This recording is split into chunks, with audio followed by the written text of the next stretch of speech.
Isto é o Topless, amigos, e neste vídeo nós vamos analisar a situação geopolítica no mundo para hoje, dia 14 de setembro de 2025. Vamos também analisar a situação no mapa e ver os avanços que tivemos no conflito entre a Ucrânia e a Rússia, e nas últimas 24 horas tivemos atualizações bastante interessantes e importantes, e por isso vamos começar.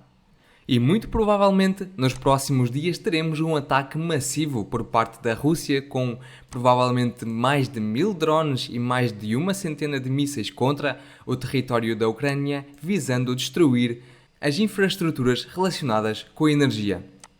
Já tivemos bastantes canais ucranianos e bastantes fontes pró-ucranianas a referir que de facto a Rússia está a preparar um ataque massivo deste género. E nós podemos também explicar porque é que a Rússia poderá realizar este ataque. É porque nos últimos dias a Ucrânia tem vindo a efetuar vários ataques com drones dentro do território da Rússia, visando algumas instalações relacionadas com o petróleo e gás. Por exemplo, em São Petersburgo, há uns dias atrás, a Ucrânia atingiu uma refinaria de petróleo. Mais aqui na zona central, perto da fronteira com a Bielorrússia, tivemos outro ataque registado por parte dos ucranianos. Mas nas últimas 12 horas tivemos ataques registados mais dentro, aqui mesmo no centro, quase no centro do território da Rússia.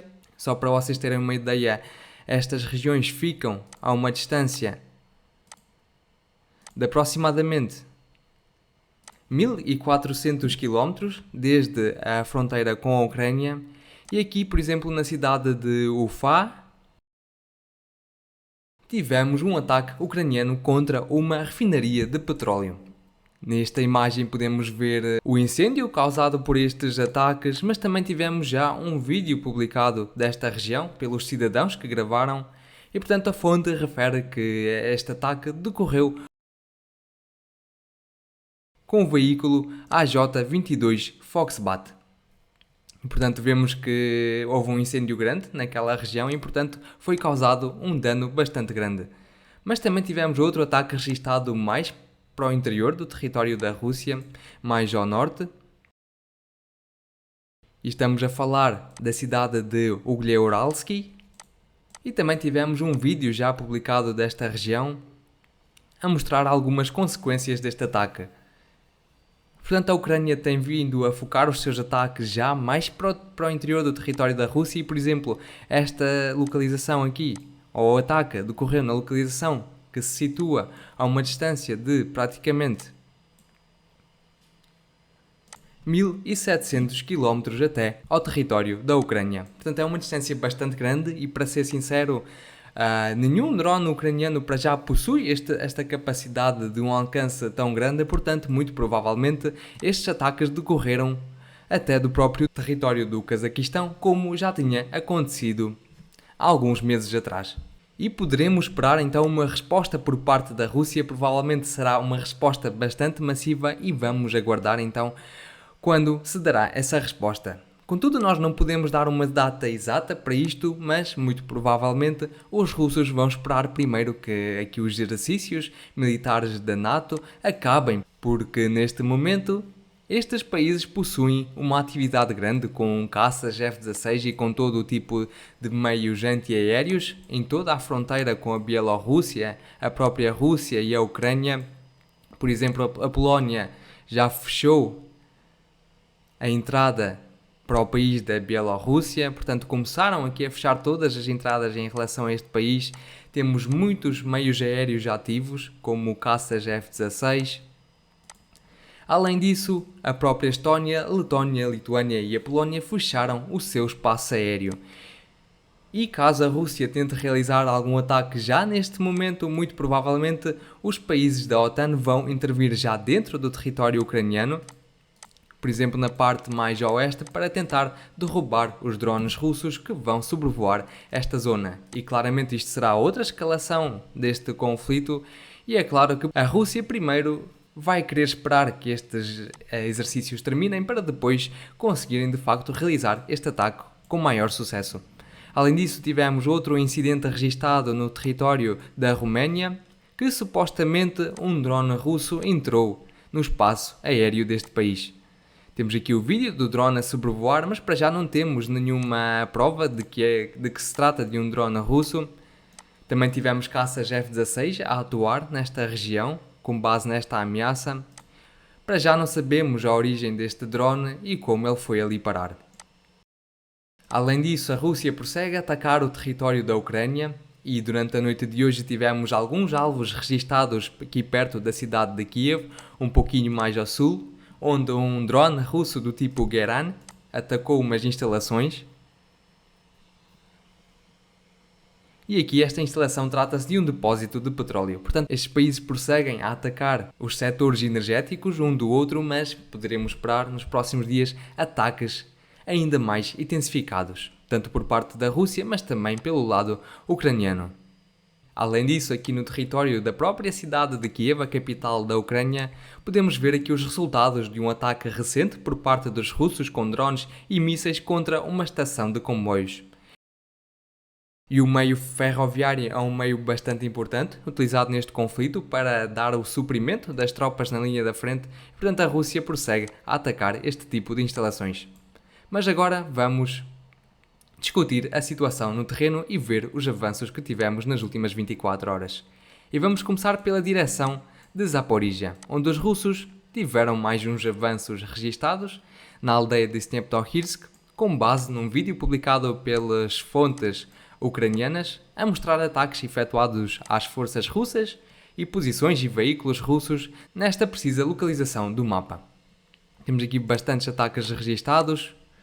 Não vamos ver o vídeo até ao fim por causa da violência, mas isto só prova que os russos estão de facto a avançar para o interior desta cidade e agora a principal tarefa dos russos é conquistar toda esta aldeia de Stepnohirsk. E as táticas para esta região para os próximos dias e semanas para a Rússia serão conquistar tudo o que se situa abaixo ou a sul desta linha aqui. E os russos para já não vão querer conquistar toda a aldeia de Primorsky e avançar cada vez mais ao norte, por exemplo, para aqui para as aldeias de Grigorievka e Vessilyanka, por causa de um motivo bastante específico.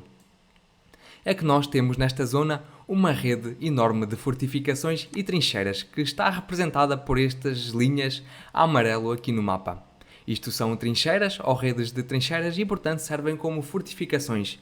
E é claro que a Rússia não ataca estas fortificações aqui pelo sul, porque qualquer ataque dos russos vai se dar em bastantes perdas. Por exemplo, se nós calcularmos a distância mais próxima dos russos a partir daqui de uma aldeia, por exemplo, a aldeia de Stepov, até às posições ou fortificações ucranianas aqui mais ao norte, teremos uma distância de 6 km. Esta distância é bastante grande e, portanto, qualquer movimento por parte das forças russas ou do equipamento russo vai ser visto e atacado pelos drones ucranianos e os russos não terão sucesso nenhum. Portanto, a tática utilizada pelos russos nesta direção vai ser primeiro conquistar a aldeia de Stepnohirsk e estas redes de fortificações aqui mais próximas e depois seguir na direção a leste, passando de trincheira em trincheira, até conquistarem esta região toda para depois se aproximarem da cidade de Orikhiv. E só assim é que os russos terão sucesso nesta direção e poderemos esperar de facto nas próximas semanas que os russos continuem a avançar seguindo esta trajetória. E de facto os russos vão estar bastante protegidos dos ucranianos nesta direção, porque o mesmo que acontece para os russos aqui no sul vai acontecer para os ucranianos mais a norte. E, por exemplo, os ucranianos, para conseguirem contra-atacar os russos, por exemplo, das posições das trincheiras mais próximas, vão estar a uma distância também de aproximadamente 6 km e, portanto, qualquer movimento dos ucranianos vai ser logo visto e atacado pelos drones russos. Portanto, a tática nesta direção, para já, é precisamente esta. Vamos avançar e agora vamos para a região a leste da direção de Zaporizhia, onde os russos também prosseguem com a mesma tática. Nós vemos aqui os russos a avançar dia após dia na direção oeste. Por exemplo, vou mostrar o mapa ou os desenvolvimentos que nós tivemos no mapa nos últimos dias e vemos que de facto os russos, dia após dia, avançaram precisamente ao longo das trincheiras ou ao longo das aldeias que se situam cá, porque de facto também podem servir como fortificações, como proteções. E esta estratégia dos russos é bastante visível precisamente nesta direção. Temos aqui várias redes de trincheiras e é isto que os russos estão a fazer. O mesmo também se aplica às próprias aldeias. Portanto, podemos esperar avanços russos nestas 3 direções aqui nos próximos dias e de facto tivemos já algumas fontes pró-ucranianas, incluindo a referir que os russos avançaram nesta direção nas últimas 24 horas. Contudo, não vamos para já ajustar o mapa a favor dos russos porque não tivemos provas visuais destes avanços, mas é facto que as fontes pró-ucranianas referem estes avanços por parte das forças russas. Vamos avançar, vamos aqui à direção de Pokrovsk e aqui não tivemos grande movimento na linha de combate, na frente do combate, mas tivemos um ataque russo registado com bombas do tipo FAB na cidade de Mirnograd, a um ponto de concentração da unidade 79 das Forças Armadas Ucranianas. Portanto, vimos ali um ataque bastante pesado com este tipo de bombas, mas também tivemos aqui um ajuste do mapa a favor das forças russas com base num vídeo publicado pelas forças ucranianas a mostrar um ataque efetuado às posições russas nesta região. Portanto, estes vídeos foram geolocalizados no mapa e não temos dúvidas que de facto os russos controlam esta porção do terreno. E portanto isto só significa que os ucranianos estão neste momento semi-cercados nesta região aqui. Ainda por cima temos aqui um rio que passa precisamente nesta zona, ou assim um mini lago, podemos dizer, que impede aos ucranianos de escapar precisamente desta direção.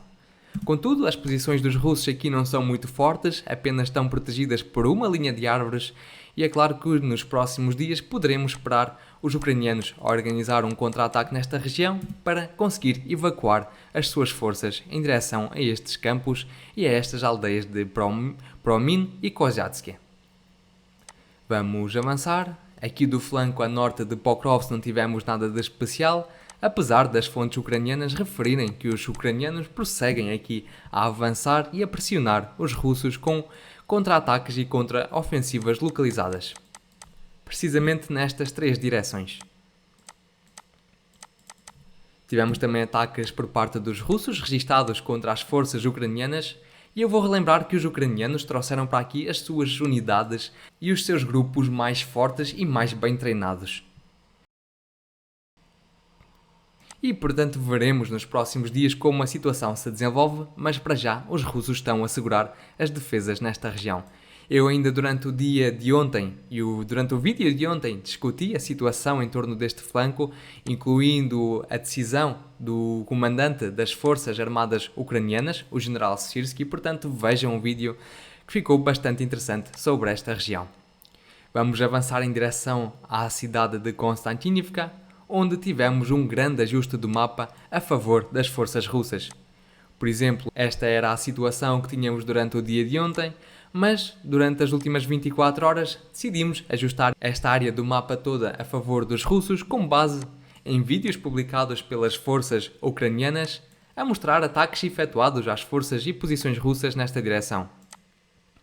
Alguns vídeos foram geolocalizados precisamente neste ponto do mapa, outros ali mais ao norte, mas é verdade que com esta configuração do mapa aqui, tendo posições dos russos mais ao sul e mais ao norte já confirmadas por vídeos, é facto que os ucranianos já não teriam hipóteses nenhumas de escapar desta zona, sem ter perdas enormes, perto dos 100%. Portanto, não fazia sentido estar a ter este território como sob controlo ucraniano, mas é facto que existem, de certeza, grupos pequenos de ucranianos, grupos pequenos de resistência, alguns espalhados nesta zona, mas é claro que estes grupos serão destruídos nos próximos 2 ou 3 dias, que é o tempo que mais ou menos leva uma operação de limpeza das posições do inimigo. Portanto, podemos esperar que nos próximos 2 ou 3 dias, de facto, este território todo seja completamente controlado pelos russos.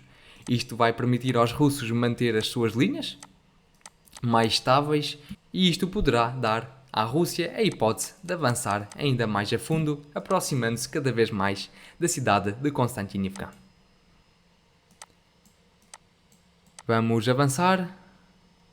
Aqui da direção de Sivers também tivemos algumas atualizações interessantes que nos vêm por parte de fontes pró-ucranianas E tivemos aqui uma fonte pró-ucraniana, a Deep State, a referir que neste momento toda esta zona que se situa aqui, ou dentro desta linha a vermelho, está na zona cinzenta, na Grey Zone ou na zona contestada. E portanto temos aqui batalhas bastante ferozes pelo norte da cidade de Siversk, mas também pela aldeia de Dronivka. E de facto os russos estão bastante focados nesta direção a atacar as posições ucranianas.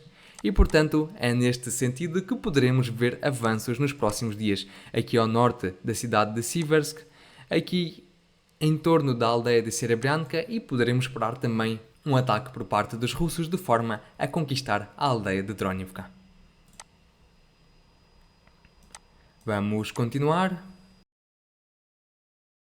Da direção de Kupiansk também não tivemos nada de especial registado nas últimas 24 horas com confirmação visual, apenas de referir que de facto tivemos também mais uma vez fontes pró-ucranianas a expandir a zona contestada para uma área ainda maior. Portanto, isto significa que temos aqui batalhas bastante ferozes e sangrentas para o controlo da cidade de Kupiansk.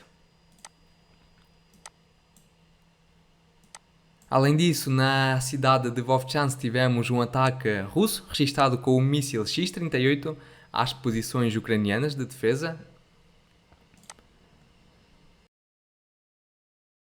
E aqui da direção de Sumy tivemos aqui algumas atualizações, para já não confirmadas, mas tivemos fontes pró-ucranianas a registar que os ucranianos realizaram aqui uma série de contra-ataques e conseguiram restaurar o controle sobre mais algumas posições. Para já não temos provas visuais disso e por isso vamos aguardar antes de ajustarmos o mapa. E para hoje é tudo, espero que tenham gostado do vídeo e se de facto gostaram, por favor deixem o vosso gosto, subscrevam o canal, deixem o vosso comentário e eu relembro que podem sempre tornar membros deste canal para apoiar, para ajudar o trabalho que eu realizo aqui diariamente. E também relembro que condeno qualquer tipo de violência no mundo. Até amanhã. Tchau, tchau.